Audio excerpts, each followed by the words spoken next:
cho nên chế nó cứ tiếp theo là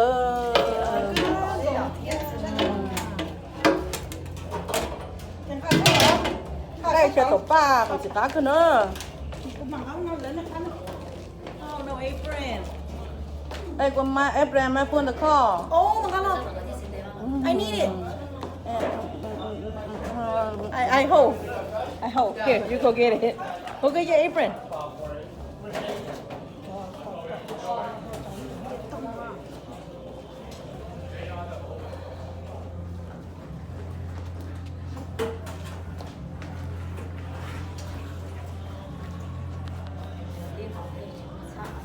cái tôi non này nó xài thế nó xài cái tuần xài nó trong trong nè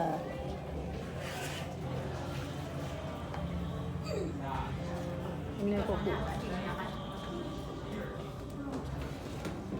tên là nó do canh bùa hầu sơ tàu bạ tên là nó do sweet chicken tên là sweet chickens tên là nó do salad tên là salad tên là nó do shrimp. Yeah, let's see. Then the nói sao? Only stir fry sure. Yeah, then the nói lau mén. Yeah, chừng chúa lạp theo.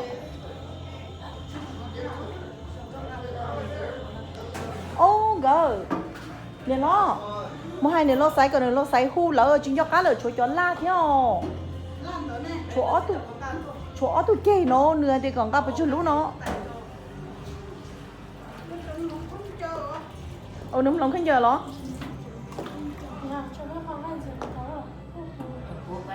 cá liền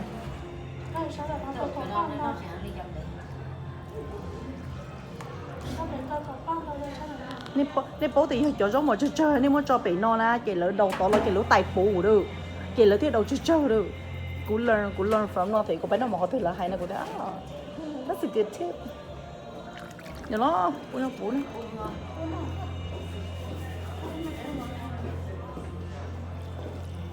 sao có tao có tụi mắm mì hai tiền còn là gặp phải chơi tụi kia tôi nó cái chén la này con này chén la bây giờ cái chén la tí hiểu three mất khứ rồi nhá con chị lúc hậu khứ rồi nó thế nha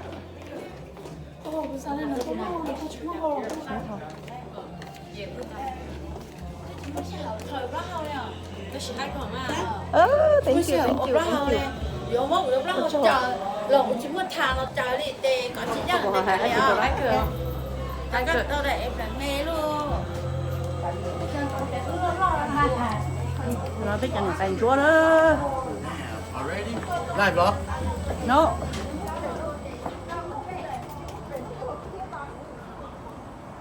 nói cho người ta tỏ ít tiền nào là chừng mà lên lo một chỗ hổ nữa con nhà họ chết nè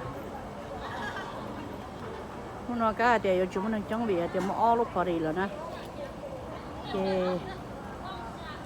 chúng mình chống thiết để chúng mình tính là để giàu nữa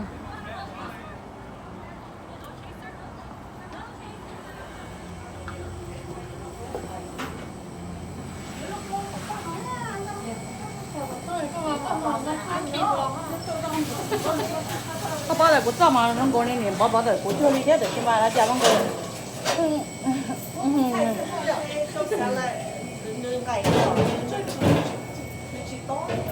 mọi thứ tiếp theo của nhà đó rồi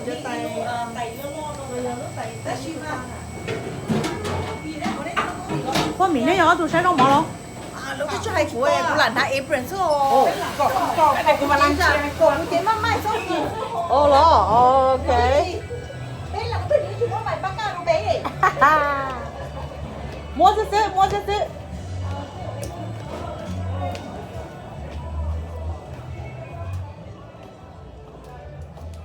nó trong mỏ này trong mỏ rong cái ok cho ba mà cho số tiếp theo nè cho rong mỏ phầu nó rong cho họ nó lại để ít mình chỉ khi nó lại thế nữa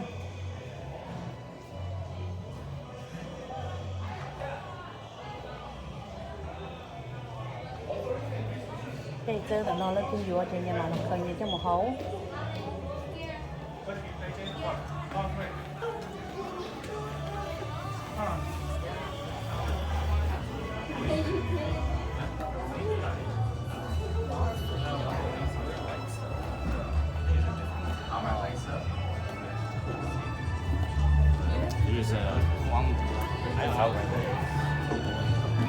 nó lúc trong trò tẹt cuốn này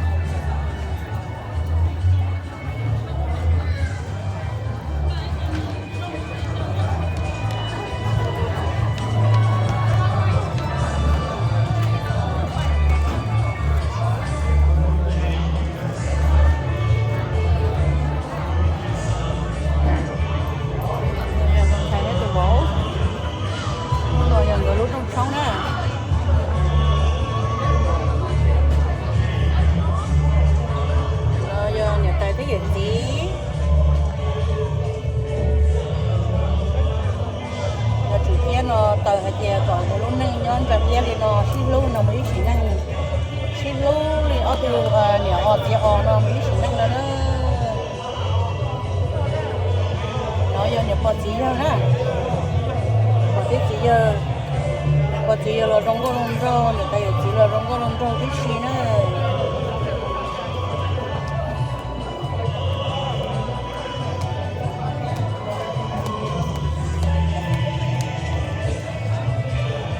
Nó có tuổi rồi là thế.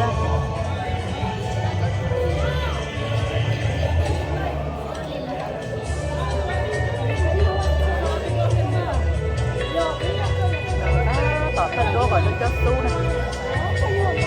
Rất là cái này.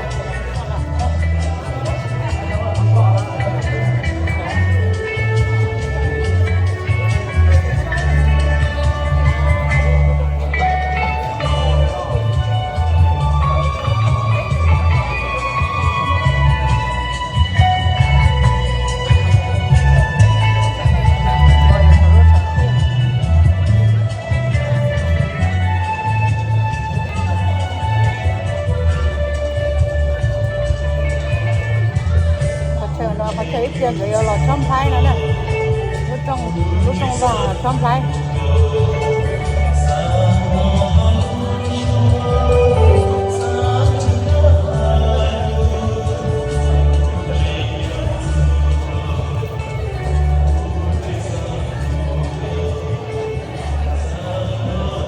Bây giờ phòng chuẩn dâu đó, lúc trong là lúc trong phòng chuẩn dâu.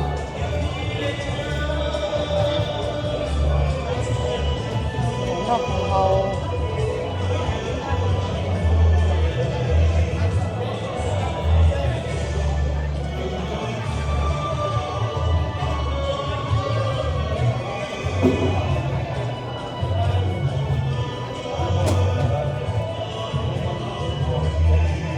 rồi nó chỉ bên mà đi mùa 2 còn là sơ đơ tôi sáng nó chỉ là đầu nhìn mà nó nữa.